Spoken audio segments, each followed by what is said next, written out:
إسرائيل هذا عيد صار موسى في أمر خالدين وهو مساعد أخي هارون قال الصغير سيد الفاضل أنه قال نبي هارون اللہ نے اسی وقت ہارون کو بھی نبی بنا دیا حين نبي موسى عليه السلام وقال يا هارون كنا وتبينا استغفر بي وكان ذكر ان نزلت ببعض الأعراب بی عائشہ عمرے کے لیے تشریف لا رہی تھی تو راستے میں آپ کا قیام ہوا کچھ ایسے لوگوں پر جو دیہات کے رہنے والے ہوتے ہیں فسمع رجل ایو آخر کام ہے دنیا انفال یقین انہوں نے سنا کہ ایک آپس میں ایک دوسرے سے بات کر رہے ہیں دنیا میں سب سے بہتر بھائی کون تھا جس نے بھائی کو پیدا پہنچایا ہو اور لا ندری انہوں نے کہا پتہ نہیں قال انا والله ادری انہوں نے کہا مجھے پتہ ہے قال قلت في نفسي هل به لا يصدق کہ اللہ کے بندے نے قسم کھائی ہے کہ میں جانتا ہوں یہ پتہ نہیں کیا کہتا ہے ان ولی قال دنیا انفا قال موسیٰ ہی نے سعاد علیہ کی نبوت لگا سب سے بہتر پیدا دینے والا بھائی موسیٰ جس نے اپنے بھائی کو بھی نبوت دلا دی وقلت صدق والله وقلت من عذاب الله تعالى اسلام موسیٰ فرمائے اللہ وجیہ موسیٰ علیہ السلام اللہ کے یہاں بڑی شان والے تھے اشدد به ادری من ظاہری میں پشت مضبوط کرے واشرکو فی امری کے فی مشاورتی تاکہ میرا بھائی میرے ساتھ مشورے میں بھی شریک ہوگا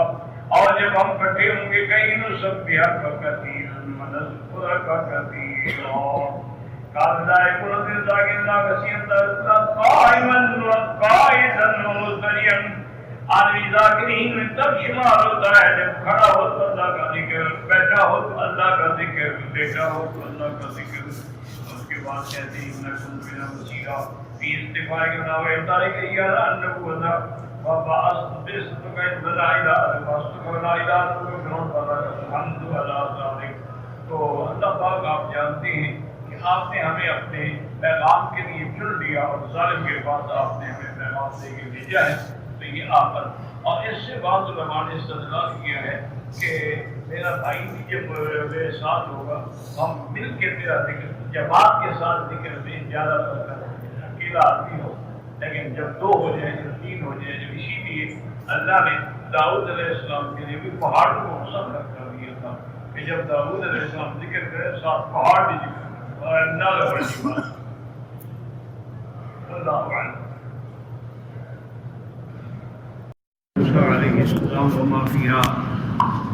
من الحكم والعبر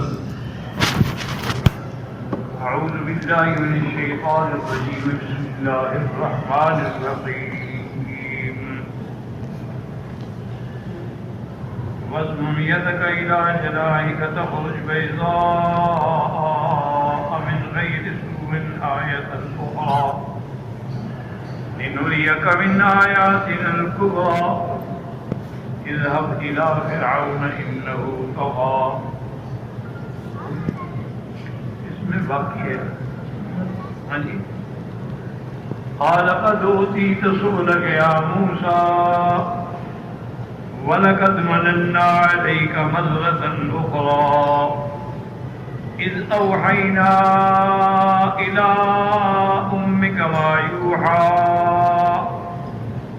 أن اقذفيه في التابوت فاقذفيه في اليم فليلقه اليم بالساحل يأخذه عدو لي وعدو له وألقيت عليك محبة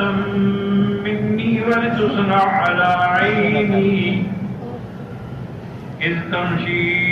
أختك وتقول هل أدلكم على من يكفله فرجعناك إلى أمك كي تقر عينها ولا تحزن وقتلت نفسا فنجيناك من الغم وفتناك فتونا. قال المؤلف والمفسر رحمه الله تعالى أدام النفع بعلومه وعلومكم في الدارين آمين إلى أن قال هذه إجابة من الله لرسوله موسى عليه السلام فيما سأل من ربه عز وجل وتذكير له بنعمه الصادفة عليه بما كان من أمر أمه حين كان ترضعه فحضر عليه من فرعون ولن يقتلوه لأنه كان قد ولد في السنة التي يقتلون فيه الغلمان.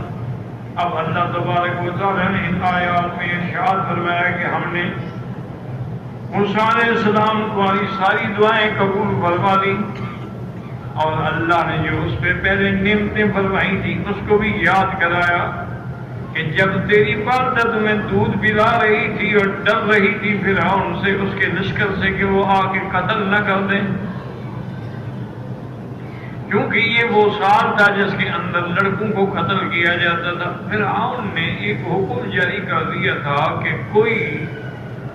لڑکا پیدا ہو اس کو قتل کر دو، لڑکی پیدا ہو تو اس کو چھوڑ دیا جائے۔ وجوہات یہی لکھی ہیں سابقہ کتابوں میں کہ بعض منجمین نے اس کو یہ خبر دی تھی کہ تیرے اپنے ملک میں مصر کے اندر ایک ایسا بچہ پیدا ہوگا جو تیرے ملک اور تیری حکومت اور تیرے اقتدار کا زوال کا سبب بنے گا۔ تو اس نے یہ حکم جاری کر دیا۔ اب جب ہزاروں بچے قتل ہو گئے تو پھر اس کے مشیروں نے کہا کہ جی اس طرح تو تعداد بڑی کم ہو جائے گی، تو پھر ہم کام کیسے کروائیں گے؟ بنو اسرائیل سے تو سارے کام کرواتے تھے، جو اپنے گھر کی خدمت ہے، صفائی ہے، کچھ ہے، سب کچھ۔ تو انہوں نے کہا اچھا ہم اس میں ترمیم کرتے ہیں آرڈر میں کہ 1 سال میں قتل ہوں گے، 1 سال میں نہیں۔ اللہ کی شان یہ ہے کہ موسیٰ علیہ السلام اس سال پیدا ہوئے جس سال بچوں نے قتل ہونا۔ تو اب ان کی والدہ جو تھی وہ گھبرا گئی کہ اب کیا ہوگا، میں کیسے اپنے بچے کو ان ظالموں سے بچا پاؤں گی؟ ایک اکیلی عورت کیا مقابلہ کر سکتی ہے فرعون اور اس کے لشکریوں کا؟ تو اب اللہ تبارک و تعالیٰ نے ایک دوسرے مقام پر بھی تفصیل ہے کہ وَأَوْحَيْنَا إِلَىٰ أُمِّ مُوسَىٰ أَنْ أَرْضِعِيهِ، ہم نے موسیٰ علیہ السلام کی والدہ کی طرف وحی کی، یعنی خفیہ طور پہ بات اس کے دماغ میں ڈالی۔ وحی تشریعی بھی ہوتی ہے اور وحی غیر تشریعی بھی ہوتی ہے۔ وحی تشریعی تو یہ ہے کہ اللہ نبیوں پر جو وحی فرماتے ہیں، لیکن غیر تشریعی یہ ہے وہ کسی پر بھی ہو سکتی ہے۔ اللہ فرماتے ہیں وَأَوْحَىٰ رَبُّكَ إِلَى النَّحْلِ أَنِ اتَّخِذِي مِنَ الْجِبَالِ بُيُوتًا، اللہ نے فرمایا ہم نے شہد کی مکھیوں کی طرف وحی کی، یعنی ان کے دلوں میں بات بٹھا دی کہ تم پہاڑوں پہ اور درختوں پہ گھر بناؤ اور ہر پتا ہر بوٹا کھاؤ اور اس کے بعد شہد بھی حاصل کرو۔